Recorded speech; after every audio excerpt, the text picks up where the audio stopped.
Figure familière du paysage militaire et même politique tchadien, ces officiers généraux, entrés dans l'histoire par la grande porte, sont aussi des visages déjà connus par les Tchadiens pour avoir pris, aux côtés du chef de l'État, les rênes du pays à un moment inédit de troubles et de basculements et affronté les tumultes de la transition.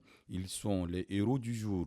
Dans leurs costumes d'apparat et leur tenue traditionnelle, ils sont arrivés en cette matinée au palais Toumaï dans une sobriété presque modeste. Pendant ces temps, des véhicules officiels défilaient l'un après l'autre, déposant les présidents des grandes institutions, eux aussi conviés à cette circonstance. En l'espace d'une heure environ, le Tchad s'est arrêté un instant pour regarder en arrière et mesurer le chemin parcouru.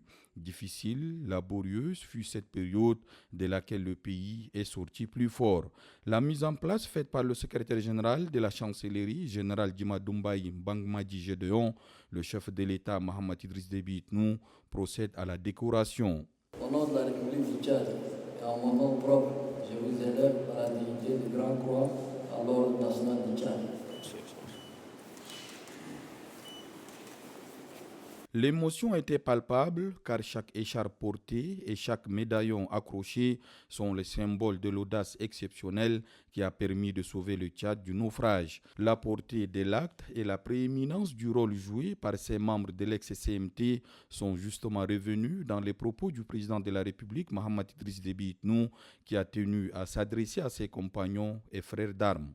Beaucoup ont cru que le Tchad va tomber dans la guerre civile.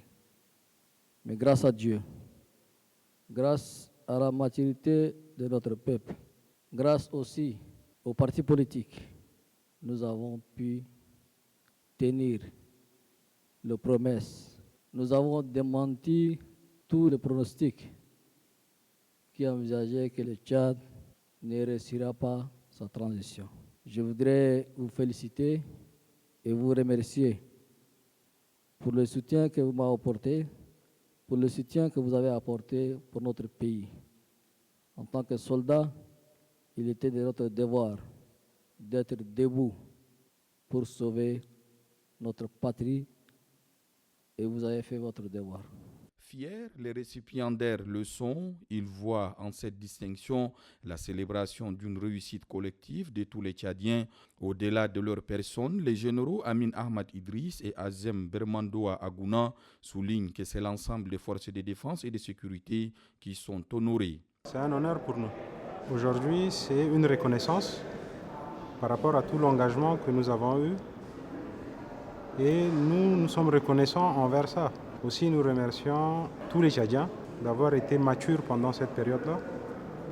Ils ont réussi à se rassembler, à dialoguer, à trouver des consensus et à passer une période dans une nouvelle ère. Pour un soldat, lorsqu'il accomplit une mission, alors il est toujours récompensé. Pour service rendu à la nation tchadienne, c'est une fierté. Étant porte-parole du Conseil militaire de transition, c'est de féliciter le président de la République du Tchad, qui est le chef suprême des armées, demander au président de continuer de l'avant, d'écouter beaucoup et de trier le vrai de l'ivraie, d'être proche du monde rural et de se mettre aux côtés de la population, voir la souffrance de la population. Nous qui l'entourons, peut-être, on est pour nos intérêts, mais est-ce que réellement nous sommes en train de l'aider? Mais il faut qu'on s'y attelle pour qu'on puisse l'aider. Appréhender l'avenir avec confiance est désormais le sacerdoce du président de la République qui puise certainement une énergie dans cette expérience réussie de la transition.